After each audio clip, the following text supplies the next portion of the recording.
Greetings, blessings, all praises be to Most High Yah, from whom all blessings flow. And I am really thankful to be able to sit here with you doing this video because, as you can see, life is something that you just cannot take for granted. People are leaving here quickly and fast and unexpectedly. It seems like the young is leaving before the old.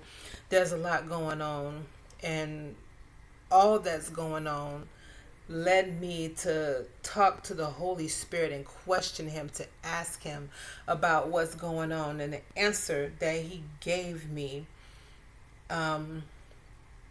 is phenomenal.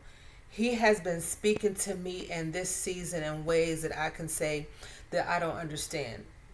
For me, normally, when the Ruach speaks to me, it's like through daily life. Like, I'll ask a question and I'll just go through life, and then there'll be things that coincide with the question that I asked, and it's like, oh Lord, you're talking to me.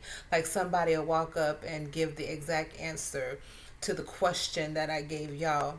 But now it seems as if he is speaking through me in my dreams a lot. And it's almost as if, because I'm so still, that he can talk to me. And it's not even like dreaming. It's like my dreams are a conversation with Yah, where he's showing me almost like my dreams are becoming parables. Like, he's speaking to me in dreams in ways that I understand, like who I am for me and what I like. He's speaking to me. So it seems like I'm coming to you a lot saying I had a dream. It's because this is the way that he is communicating with me. He's changing how he's communicating. And I guess the change is in the fact that when before it was him dealing with me in my life situation, and because I was so worked up or busy or just not able to really dream and sleep, just wanted to rest from all the drama that I had going on, that was going on in my life, that he had to speak to me through people. He had to speak through me just through life. He had to speak to me in my daily movement, my daily regimen. He would speak to me that way. But now, with all this going on, he's speaking to me in the quiet parts of the day. After I pray and I anoint my home and I rest, he's coming to me and he's giving me dreams where it's like we're having conversations. It's like being cradled by Yah, and he's talking to me. And y'all, the stuff that he is saying, the things that he's telling me are awesome and awful at the same time. And not like awful as in bad, but like full of awe. And so this is pertaining to a dream that I had last night. And I've had a couple of them. So I'm going to start here because I said, especially after this, he told me there's no excuse I can give. If I can get up and I can go work for men, then I can sit down and take the time to work for him and do what he needs me to do and say what he needs me to say, regardless to who does or who doesn't get the message. The point is, it's out. And if somebody listens, somebody sees, somebody hears it, the person that he has intended, good. And if not, I've done what I was supposed to do. I put it out there. It's here on record and it's been said. He wants me to express it and say it. And maybe it's just a thing between me and him, what he wants to know. If he tells me to do something, I'm going to do it. So I'm going to do what he told me to do. So this dream came about with all this stuff that's happening this week, with all the sudden deaths, and with with Lindsey Graham and Mitch McConnell, with Nolan Wells, and all these Hebrew babies who are leaving this world way too soon in such questionable ways. It just led me to talk to y'all and like, Lord, when are you gonna deal with those that deal wickedly with us, Father? When are you gonna avenge us for what is done? So, you said that we should cry out to you, and in crying out to you, you would answer us, and that it is you that is our vindicator. We just need to turn back to you and cry out to you. So I did it, and I went to sleep. And I don't know if it had to be a dream because I was asleep, but the dream felt a lot like a vision because while I was asleep, I was very conscious enough to ask questions. And so as I was sleeping, I saw this huge garbage bag. And when I say huge, I mean there was this garbage bag that reached from the ground all the way up to the sky. And I was like, what in the world? And I was just watching this garbage bag move around. It was a big, clear garbage bag that you can see through. And it was just filling up as as it was moving, it was just filling up. And I was like, what is this? And all it could remind me of is I have a little cat. I have a cat named Judah. My kitten is named Judah. And Judah gets really excited, like excitable when we pick up the garbage bags and we're opening it, and he jumps and he gets scared, or he's at our feet and he's looking at it. So this reminded me of what my cat must feel like when we have this garbage bag and he's at our feet and he's tiny and he's looking up at us with this bag and he's like, what are you doing with this thing? That's what it reminded me of. So I knew that Yahweh was the one that had the bag and he was filling it up. And I was like, Lord, what is this? And I was just, tiny at the base of this bag, just looking up like, what is this as it's moving around? And so after I saw that vision, I asked Yah, I said, Yah, what is this? And before I had a chance to really, it was quick answer. It was like, I was like, oh, you're taking the trash out? He said, yeah, I'm taking the trash out. I said, you're taking the trash out? And he said, I'm taking the trash out. And I said, Abba, what do you mean? And he said in different ways that he is going to take the trash out, and that that unexpected death, the death of Lindsey Graham and Mitch McConnell, he's not here. He's not here. If he is, he's incognitive and he can't do much of anything, and not enough to be making decisions and holding a chair. He's not there. He said that he is dealing with those who have dealt wickedly against us, and that he is taking the trash out on all the people who have done wicked things. He said that he is taking the trash out because he's done. He's had enough of it. The stench has reached him and he's done. And he's beginning to act now. And you're watching it now. Taking the trash out are these floods. Taking the trash out is all these weird storms, these weather anomalies, these weather events. Taking the trash out is exposing people. Taking the trash out is dealing with murderous people who have no respect for life. He's taking the trash out. He's done playing with people. But also, after that, I was like, Lord, after I saw that, I said, Lord, anywhere in me that I have acted in any way in independence from you, please forgive me, reveal it to me, and give me a chance to come back to you and rely and depend on you. And then I went back into another dream, because like I said, it's like a dream, but it's a vision, because I was able to talk to him in between the dream, ask a question, and then after I asked the question, he took me right into another dream. And so in this dream, as a response to asking him what this meant, he wanted to make sure I understood deeply what he meant. So he took me back into another dream. This time I am in my home with my children, and it's weird because my home is a confined space, like a home with no four walls, a roof, and a ceiling. But also, it's like my home is out in everything, meaning I live in nature, meaning I'm everywhere. Like I'm everywhere. So while our home is a confined area, it's also out everywhere. So I got it as in meaning that this is spiritual, supernatural, as well as physical. Right. So like as if we're physical but we're spirit also at the same time. So in my home I want to set up this great day. I want to enjoy my children, so I cook this great meal. But what I cook is a big pot of rice and a big pot of beans. I cook a big pot of beans and a nice pot of rice to go with it. And I'm having my children look for movies because we're going to have a movie night and I want to watch this great movie with my children. I want to spend time with them, you know. I want to sit and I want to break bread with my children. I just want to enjoy them.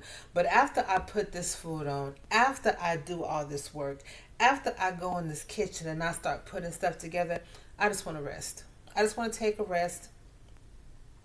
I want to lay down for a minute to wait for the food to finish cooking. So I go in my room and I lay down and I tell the children to find a movie. Oh, what good time we're going to have watching this movie and having dinner together, sitting, talking, laughing, building together purposefully. And while I'm asleep, my children say, Mom's taking too long. The food is done. So they cut the food off and the beans off, and they come in and they say, Where's Mom? She's not here. She hasn't come yet. We're waiting on her. It's taking too long, man. She taking too long to come get this food. I'm hungry. Look, I'm finna go in here and make me a plate. I'm gonna go in here. We're gonna make us a plate. We're gonna eat and we're gonna watch this movie. And when she get up, she'll be okay. She mama, what's she gonna do? This is what they were thinking. And so they open the door of the room to see if I'm asleep, and I'm still sleeping, and I'm laying there and I'm just resting, you know, but still thinking, oh, I can't wait to get up and enjoy my precious ones and spend time with each one of them according and laugh. And they begin to eat, and they eat all of the food. And so now, I mean, they eat all the food. They watch the movie. They just throwing up. They don't even care. So I get up out of the bed and I go in and I'm like, okay, y'all done started eating. Okay, well y'all ate. That's okay. Y'all ate. I'll go ahead and get the plate that I know you set aside for me because I know you gave me the first bowl. I know that because I cooked it and I made it and I thought of you enough to make this meal.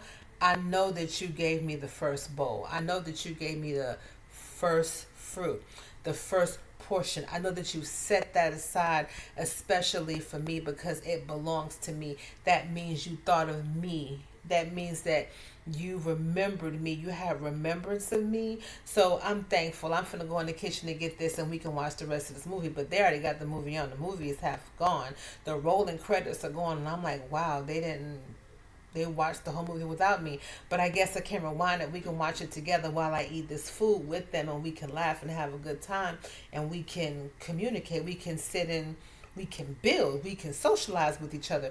I go in the kitchen and ain't no bowl.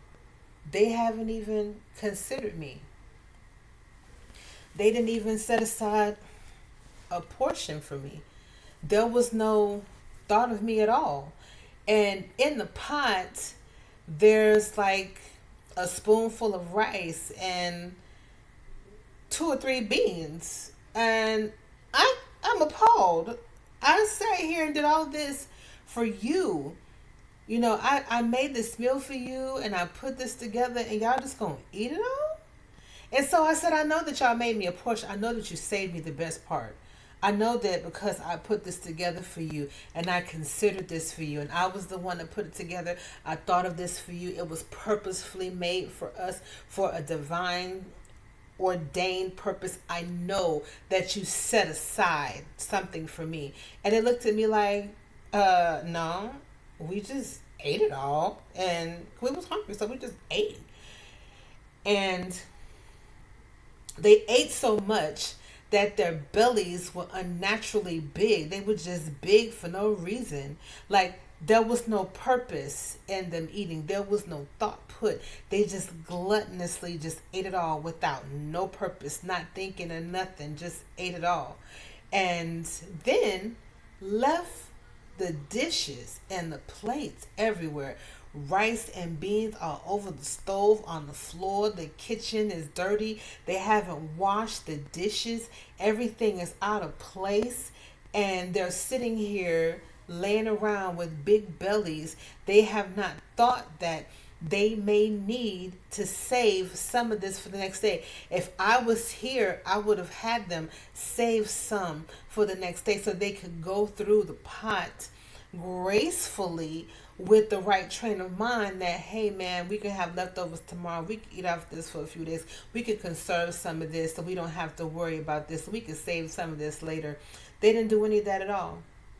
And so I got so angry that I just picked up the pot and I threw it across to the TV, wanted to break the TV, and I just threw the pots, and the rice that was left was all over the wall, all over the floor. And I got angry and said, and I broke the spoons, and the spoons were bent, and I said, if you care, if you want me to ever lift a finger or do anything for you, you're going to clean this mess up to show me that you care. So they were like, "Oh, mom, you being extra. You doing the most. Like, really, it's not that serious. We'll just make you some bread. We'll just make you a piece of toast or something." So they pulled out a pan, not even a frying pan. They pulled out a cookie sheet, and they threw the cookie sheet on top of the stove and began to lazily, just carelessly, just like they were throwing together garbage. They just threw the bread on the cookie sheet, which is not meant to cook on. They threw the cookie sheet on the eye and just started to toast the bread, and then they slapped jelly on it and said, "Here you go." And as they gave it to me, the bread was breaking, and it just really enraged me. And so I was like, Lord, what is happening? And before I had a chance to get an answer, I went right into another part of the stream, which was me. And now I'm watching Creflo Dollar and Taffy Dollar at some convention. They're at a stadium talking to people. And in this stream, Creflo is as the voice of God. At one time I used to donate. I used to watch Creflo. I used to, because he comes from a very psychological point of view with the word. Like, he uses the word practically because he is a psychologist and he studies mental health, and I study mental health. So I think the draw was the way he takes the word and he gives it practical use, and he uses it on his patients that he knows clinical and regular medical ways won't help. He'll use the word, and the transformative aspects of the word. So that's why I used to have a great respect for him until he started doing crazy stuff like he did before. He had changed, and so it's almost as if he was, being the man of Yah that he was supposed to be. He was talking with, he was doing this meeting, and he was talking about Joyce Myers. He was saying, he was saying as if he was the one that put Joyce Myers on. So I'm going to say that Creflo was as the mind of Yahweh. And he was like, I remember when I found Joyce. I remember when I found her and she was doing the craziest things in ministry. She was smoking in front of people, and I pulled her out of the craziest situations. I took her and I introduced her to the right people. I helped her build her platform, and she just became this wonderful woman of Yah. And then all of a sudden, she just started to forget me. She just forgot me and just started doing crazy things, doing meetings with people, throwing footballs around at baseball games, and just she didn't even realize that I wasn't there with her anymore, and just taking on meetings and doing partnerships with people that I wouldn't, and she was acting like I didn't exist. She forgot that it was me that pulled her out of that bathtub that she was laying in, drinking and smoking. It was me that pulled her out of that valley that she was in, and she forgot that I did this for her. But now I'm gonna pull the plug. I'm done. And so then I understood all of the dreams had the same thing. The same thing he was saying. I just wanted to give you the dreams. I know it took me a long time to get to this, but I just wanted to say that Yah showed me his mind, and what I saw is sad, and I understand what he's saying. Y'all, we've been playing with y'all too much, and he done playing. He said he's taking the trash out. He's done playing. All that being said, now let's get to the nitty gritty of what he said. Now that the dream is out and I can talk to you real past what I saw. Now that that is out. Y'all said he's done playing. He done playing with us. He's had it. The stench has reached him and he's tired of playing.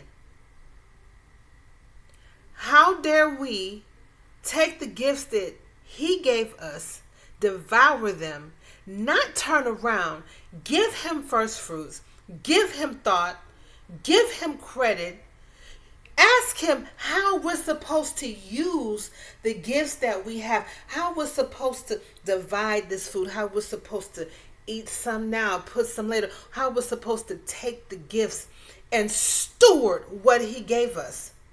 How dare we think that it was us that did it and that we had the right to do what we wanted to do without even turning to him and saying, thank you. And what I mean by that is I don't even think we understand. The breath that we breathe belongs to him. The purpose that we have is his purpose. What we do in this life, it is meant to be in honor of the Creator that gave you the breath in you, the breath in me, the breath in us to be able to do it. And we think that we did it all by ourselves, that we can go and, well, he don't care. How comfortable we have gotten. We're so comfortable that we don't think we have to honor the Father in anything that we do. That to the point we can't even turn around and give him the first part of our life. Not just often, the first part of our day, the first part of our breath, the first part of our words. We don't give him the first part of our gifts, the first part of our finances, the first part of our talents. His second thought. Like it was us that changed the season and began to answer the prayers that our dreams were beginning to be manifest. Our dreams are beginning to be real. Our prayers are being answered, right? We think that's us, right? You think that the breath you breathing is all on you?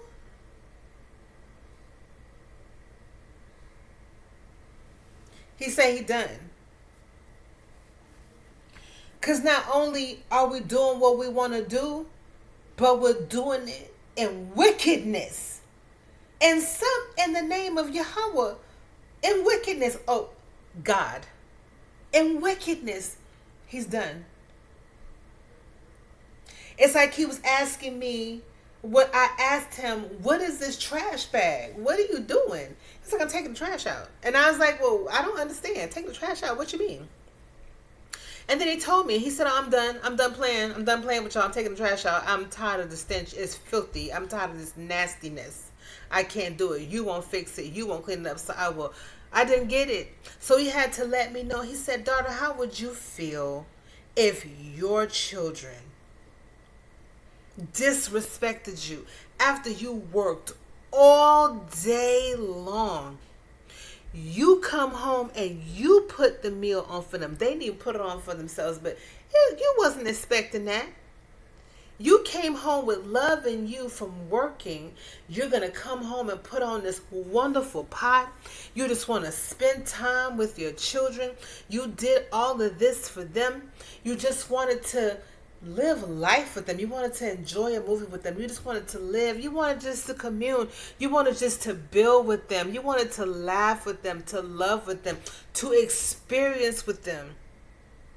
But because you had worked all day, and it was a process that it took for the food to stir up. It's a process. Because of the process, you wanted to just rest. And while you were resting, or while you weren't home, remember the story of the stewards? While you were resting, they were like, oh, the mother's asleep. We may as well do what we want to do. I mean, what's she going to do?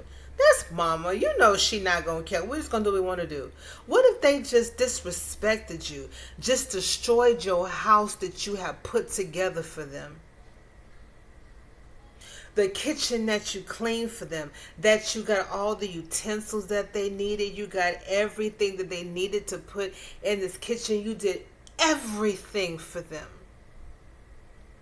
Even cooked the food. They were tired of waiting on you.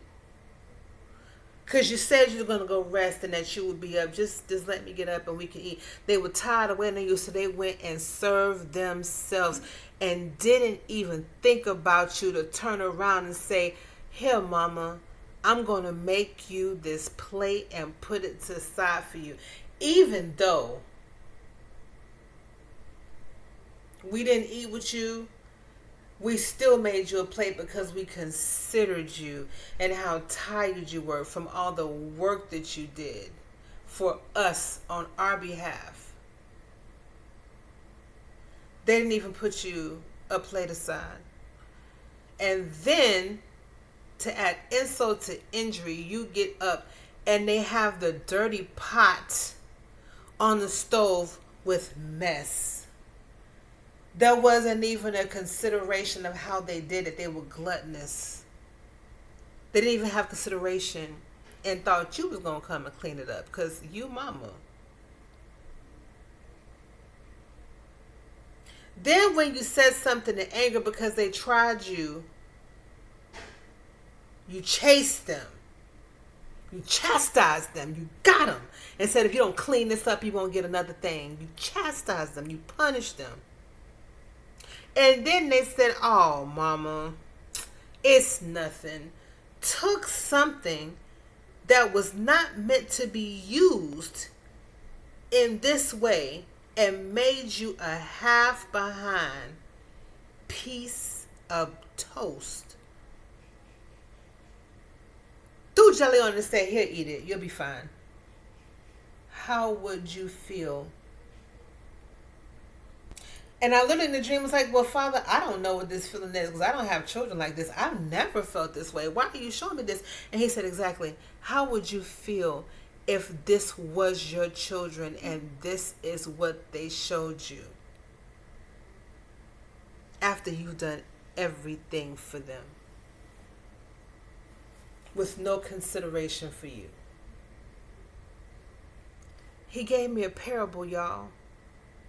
He showed me what he feels like when we disrespect, when we don't seek him first, when we don't seek the Spirit, when we put other things before him, when we don't come to him and ask for him. Then we ask him to clean our mess up after we didn't even invite him to the table. We ask him to clean our mess up and then give him pure attitude. This is what he feels like. In the Creflo dream, Creflo as y'all, he's speaking and he's saying, does she remember who she was before I put my words in her mouth, before I taught her how to sit before the camera, before I taught her how to speak and what to say and how to say it? Does she remember the mess that she was, the bubbling, drunken, smokestack mess she was before I told her who she was and I spoke life into her? Then she takes the gifts that I gives her, she gives it to the swine, and then acts like I'm hearing it. I ain't hearing this. So I'm going to cut the cord. I'm done playing with her.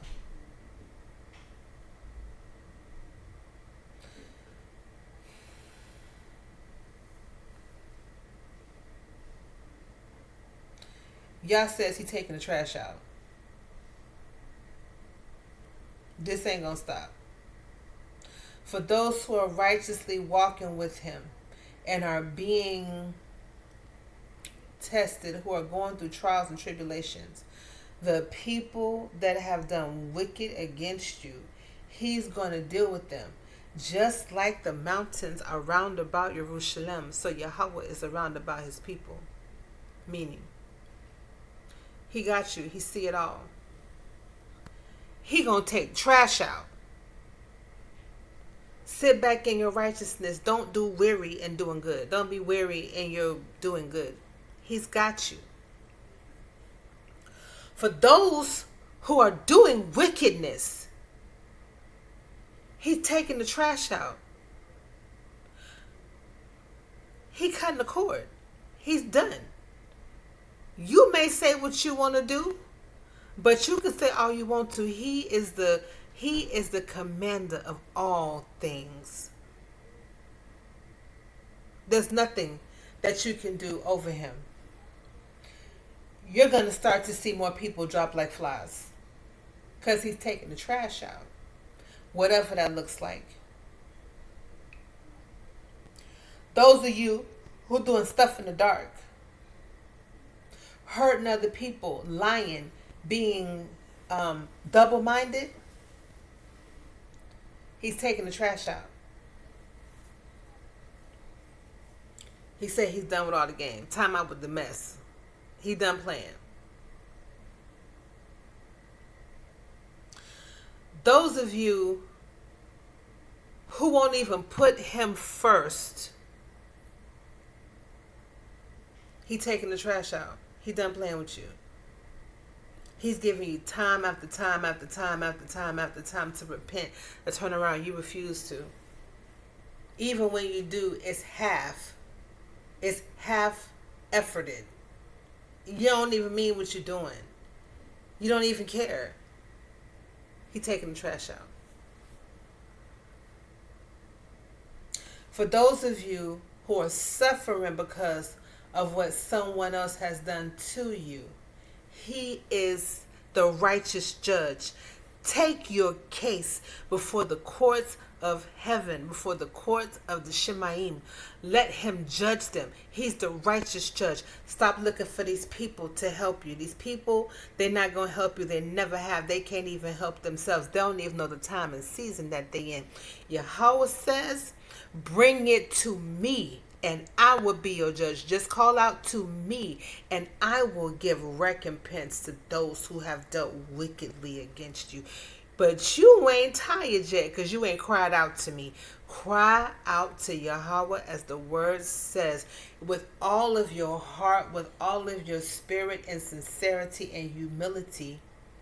Cry out to him.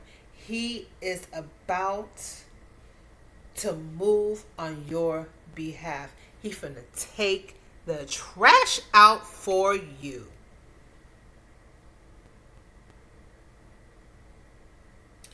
He said he's done playing. He's not playing anymore. That's the message I have for you. I'm giving you this message. I feel it's out. I'm poured out. I feel that's it, Holy Spirit. If you are not operating in the Holy Spirit, the Ruach HaKodesh, in everything that you do, you're probably already being deceived. Fill yourself up with the Ruach HaKodesh and let the Holy Spirit be your guide and how you are to steward and use the gifting and the talents that Yahweh has placed in you. Go to the Holy Spirit, the Ruach HaKodesh, and allow Him to lead and guide you in these times now. Because as you see, people are waking up in their homes and going to sleep in shelters. Some not even waking up at all. So,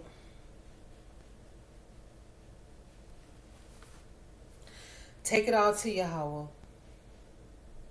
Fill yourself up with the Ruach HaKodesh that Yahusha has given you. Use it. Give Yah first. And then ask Him what it is He wants you to do with the gifting that He gave you. Ask Him what it is you can do for Him in the day with sincerity. And then just watch. Your enemy is going to start falling like flies.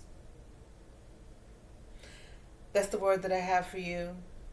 I'm blessed to be able to do it. Father, I thank you. I have poured it out. I have said it. Let this reach whoever it is you need to reach, Father.